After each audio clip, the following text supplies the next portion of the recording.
ನಮ್ಮ ಈ ಎಲ್ಲಾ ವಿಡಿಯೋಸ್ಗಳು ಥಂಬ್ನೇಲ್ ಏನ್ ನೋಡ್ತಾ ಇದ್ರೆ ಅದನ್ನ ಕಂಪ್ಲೀಟ್ಲಿ ಎಲ್ಲ AI ಮಾಡ್ಕೊಡುತ್ತೆ. ಸೊ ನೀವು ಈ ರೀತಿ ಥಂಬ್ನೇಲ್ಸ್ ಗಳನ್ನ ಫ್ರೀ ಆಗಿ ಹೈ ಕ್ವಾಲಿಟಿ ಮಾಡ್ಬೇಕಪ್ಪ ಅಂದ್ರೆ ಈ ರೀತಿಯ ಸೇಮ್ ಅಕೌಂಟ್ ಫಾಲೋ ಮಾಡಿ ಪ್ರತಿಯೊಂದು ಥಂಬ್ನೇಲ್ ಜಸ್ಟ್ 10 ಸೆಕೆಂಡ್ಸ್ ಅಲ್ಲಿ ರೆಡಿ ಆಗುತ್ತೆ. ಮೊದಲು ನಿಮ್ಮ ಫೋನ್ ಅಲ್ಲಿ ಚಾಟ್ GPT ನ ಓಪನ್ ಮಾಡ್ಕೊಂಡು ನಿಮ್ಮ ಈ ಥಂಬ್ನೇಲ್ ಐಡಿಯಾ ಅಥವಾ ನಿಮ್ಮ ಕಂಟೆಂಟ್ ಬಗ್ಗೆ ಸ್ವಲ್ಪ ಡೀಟೇಲ್ ಆಗಿ ಬರೀರಿ ಆಯ್ತಾ. ಸೊ ಇದಾದ ತಕ್ಷಣ ನಿಮ್ಗೆ ಯಾವ ರೇಷನ್ ಅಲ್ಲಿ ಬೇಕು, ಫಾರ್ ಎಕ್ಸಾಂಪಲ್ ರೀಲ್ ಥಂಬ್ನೇಲ್ ಬೇಕಾಗಿತ್ತಪ್ಪ ಅಂದ್ರೆ 9:16 ಚೂಸ್ ಮಾಡ್ಕೊಳ್ಳಿ. ಯೂಟ್ಯೂಬ್ ಥಂಬ್ನೇಲ್ ಬೇಕಾಗಿತ್ತಂದ್ರೆ 16:9 ಚೂಸ್ ಮಾಡ್ಕೊಂಡು ಈ ಸ್ಕ್ರೀನ್ ಮೇಲೆ ಕಾಣಿಸಿರುವಂತ ನನ್ನ ಒಂದು ಚಿಕ್ಕ ಸೀಕ್ರೆಟ್ ಪ್ರಾಂಪ್ಟ್ ನ ಇಲ್ಲಿ ಪೇಸ್ಟ್ ಮಾಡಿ ಜನರೇಟ್ ಮೇಲೆ ಕ್ಲಿಕ್ ಮಾಡಿದ್ರೆ ಆಯ್ತು, ಇನ್ಸ್ಟೆಂಟ್ಲಿ ನಿಮಗೆ ಒಂದು ಉದ್ದನೆಯ ಪ್ರಾಂಪ್ಟ್ ನ ಕೊಡುತ್ತೆ GPT.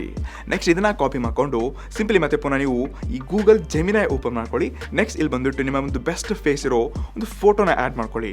ನೆಕ್ಸ್ಟ್ ಈ ಡೀಟೇಲ್ ಪ್ರಾಂಪ್ಟ್ನ ಆ್ಯಡ್ ಮಾಡಿಬಿಟ್ಟು ಇಲ್ಲಿ ಕಸ್ಟಮ್ ಆಗಿ ನಿಮ್ಮ ಥಂಬ್ನೇಲ್ಗೆ ಏನು ಟೆಕ್ಸ್ಟ್ ಬರೀಬೇಕಪ್ಪ ಅಂತ GPT ಹೇಳ್ಕೊಟ್ಟಿರುತ್ತೆ. ಬಟ್ ಅದು ಸರಿಯಾಗಿ ಅನಿಸ್ತಿಲ್ಲಪ್ಪ ಅಂದರೆ ನೀವು ಕನ್ನಡ ಟೆಕ್ಸ್ಟ್ನ ಅಲ್ಲಿ ಎಡಿಟ್ ಮಾಡ್ಕೋಬೋದು ಅಥವಾ ಕಸ್ಟಮ್ ಆಗಿ ನಿಮ್ಗೆ ಏನು ಇಷ್ಟ ಆಗುತ್ತೆ ಆ ಟೆಕ್ಸ್ಟ್ನ ಆ್ಯಡ್ ಮಾಡಿಕೊಂಡು ನೀವು ಜನರೇಟ್ ಮೇಲೆ ಕ್ಲಿಕ್ ಮಾಡಿದ್ರೆ ಸಾಕು, ಇನ್ಸ್ಟೆಂಟ್ಲಿ ಈ ರೀತಿಯಾಗಿರುವಂಥ ಹೈ ಕ್ವಾಲಿಟಿ ಬೆಸ್ಟ್ ಫೇಸೇ ಮ್ಯಾಚ್ ಆಗುವಂಥ ತುಂಬ ಬೆಸ್ಟ್ ಥಂಬ್ನೇಲ್ಸ್ಗಳನ್ನ ಇದು ರೆಡಿ ಮಾಡಿಕೊಡುತ್ತೆ, ಅದು ಕೆಲವೇ ಸೆಕೆಂಡ್ಸ್ಗಳಲ್ಲಿ. ಮತ್ತು ಜಸ್ಟ್ ನೀವು ಥಂಬ್ನೇಲ್ ಅಂತ ಕಮೆಂಟ್ ಮಾಡಿದ್ರೆ ನಾನು ಯೂಸ್ ಮಾಡುವಂಥ ಕೆಲವೊಂದು ಸೀಕ್ರೆಟ್ ಐಡಿಯಾಸ್ಗಳು ಸ್ಟ್ರಾಟಜಿಗಳನ್ನ ಎಲ್ಲ ನಿಮಗೆ ಡೈರೆಕ್ಟ್ಲಿ DM ಅಲ್ಲಿ ಕಳಿಸ್ತೀನಿ. ಆದರೆ ನೀವು ಫಾಲೋ ಮಾಡಿದ್ರೆ ಮಾತ್ರ ಈ ಟ್ರಿಕ್ಕು ವರ್ಕ್ ಆಗುತ್ತೆ. ನಮಸ್ಕಾರ.